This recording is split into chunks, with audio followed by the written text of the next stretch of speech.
In this video, we are going to talk about two very important matrices in Google Analytics, and that is site speed and site content. So we will take a look at where we can find this data in Google Analytics and how we should observe that data. So if that sounds interesting, then let's dive in.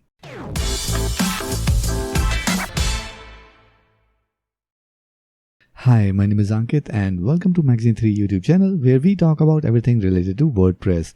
And if you want to watch more videos like this, then make sure you subscribe to this channel and hit the notification bell so that you can get notified whenever we upload our next video. So in this video of our Google Analytics for Beginners series, we are going to talk about two very important matrices, and that is site speed and site content. So let's talk about the site speed first. And we all know that these days it is one of the most talked about topic. So no matter if you are doing organic SEO or you are doing paid marketing for your website, it's very important for you to concentrate on the site speed of your website. If your site is slow, that's obvious that you won't be able to see visitors and your prospective customers.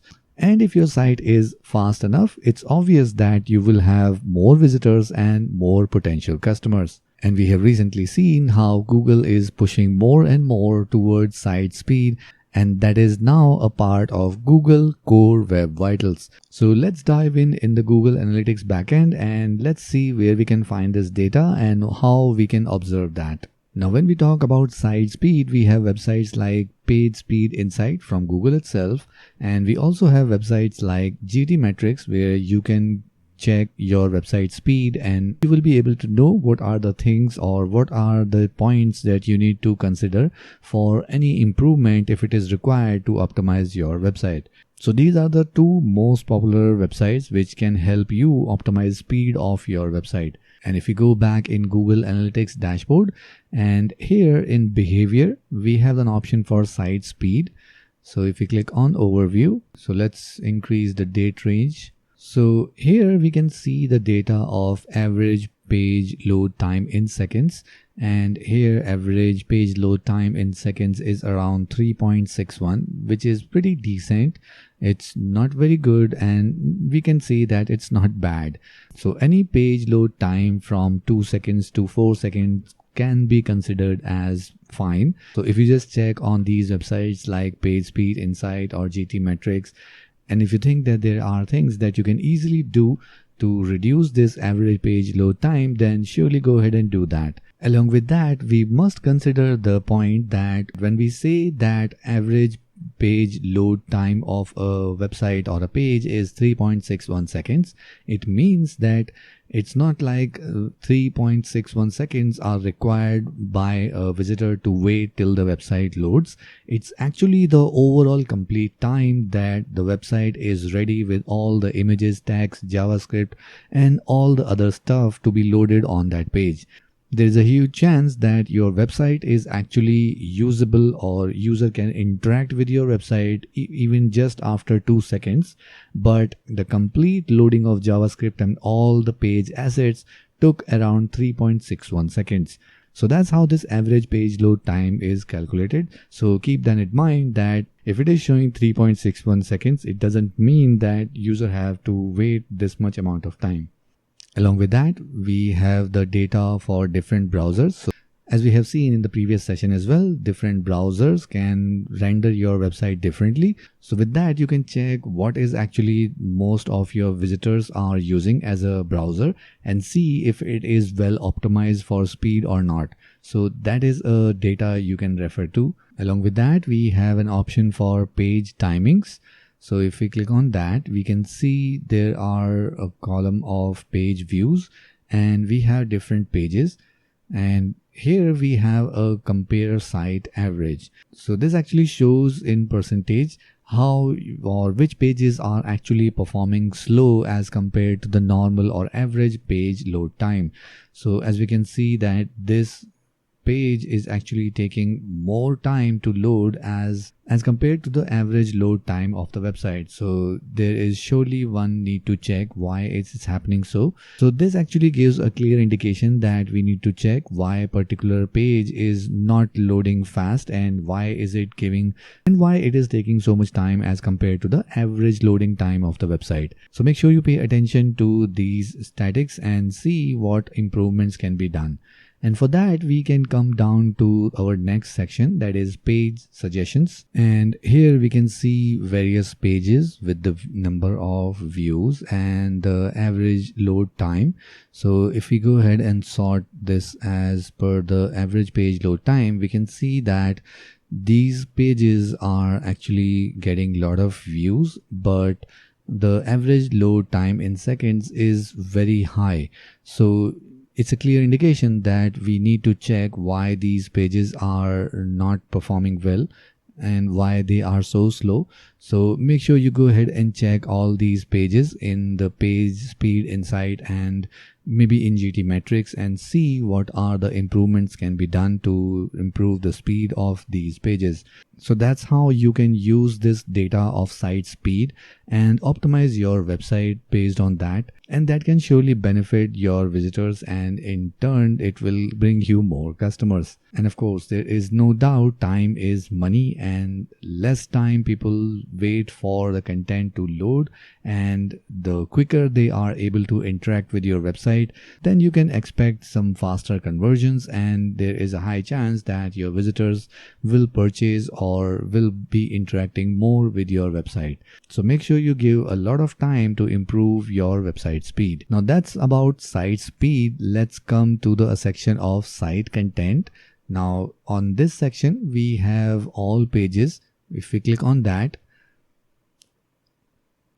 here we can see various pages which are getting a lot of views and unique views, and we get all the details about the various pages of our website. As we mentioned before, speed is one of the major factors that will actually drive which of your website pages will become more popular or which website pages will get more views. Because they are loading fast, people are able to access that in no time. So that's why we covered speed first, and now we are checking which are the popular pages on our website. And as normal, if it is an e-commerce website, the home page and the cart page will always be the most popular pages, and there is nothing different here as well. So depending upon the type of website, you have certain pages which obviously have high page views or maybe unique views. Now unique page views are a little bit different from a normal page views. It is counted for those page views which are once happening in a particular session. So that's why they are always less than the page views, and most of the time you will find them less than the page views. It's very rare that you will find the figure very close to each other. So that's pretty obvious that unique page views are less than the normal page views that we have. And after that we have a column of average time on page. So that's pretty obvious that we have the amount of time people are spending on that page. And here is one important metric here is the bounce rate. If you remember that we have covered bounce rate in previous sessions, that where we have seen how bounce rate need to be considered in terms of context. So if we just go ahead and view more pages here, maybe 100. So here we can see that we have bounce rate showing for all the pages. And for any of these data, if you see that the bounce rate is very high, so we first need to check what page it is. So here we have a search page which is getting some high bounce rate, and along with that we have other pages like this. So this brand page of YouTube is getting most of the bounces. So this is something that need to be checked, why this page is getting that high bounce rate. So make sure you consider the bounce rate in context and check if that is actually required some attention or not. And after that we have the next section of exits, and that is a little bit different from bounce rate. It's very easy to get confused between the two. We know that bounce rate is something when a when someone lands directly on a page, and that is actually the page where they exit as well. But on the other hand, exits are the pages which are from where your visitor is exiting your website for that particular session. So there will always be some other pages before someone lands on an exit page, but it's not the case of bounce pages. They land on that page and then just go out of the website from that very page. But when it comes to exit rates, it's like completing a session from page A, B, C, or whatever the last page. Then the visitor goes out of the website. So that is actually the exit rate. So it should not be considered similar to bounce rate. It's a complete different data. Along with that, if your exit page percentage is very high for a page like maybe your product page, then you need to check why people are coming from any XYZ page to that particular page, and why is it actually acting as your exit page. So there must be something wrong with that page. And for that, we have a complete different section of exit pages. So here you can get all the data about that. So if we come back here, we have the next metrics as page value. Now this is showing in terms of money or in terms of dollars, because this is an e-commerce website. If your website is not e-commerce, and depending upon what goals you have assigned, that we will cover in later sessions. For a non-e-commerce website, you will only see the numeric data, not the currency or the money-wise data. So how this page value is calculated is actually based on a simple formula. So let's try to understand by an example. So if we take an example of two different sessions where we have a visitor coming in a session 1, visits 2 pages and just exit the website. But in session number 2, a visitor comes from the home page, maybe to the product page, then goes to the order confirmation page, and the order value or the conversion value is somewhere around $100. So we can say that the page value of page A is the total number of conversion value divided by total number of sessions happened for that conversion. So in this case, we know that it required 2 sessions for that particular visitor to do this conversion of $100. So the value or the page value of page A will be $50. Same goes with the page B, because the conversion value was $100 and the visitor took 2 sessions to actually complete the conversion for that particular value. So once again, the value for page B is $100 divided by 2 sessions, and that again comes down to $50. But in case of page C, which might be our order confirmation page or maybe a cart page, and after that we got the value of $100 for the conversion. So that actually happened in only 1 session.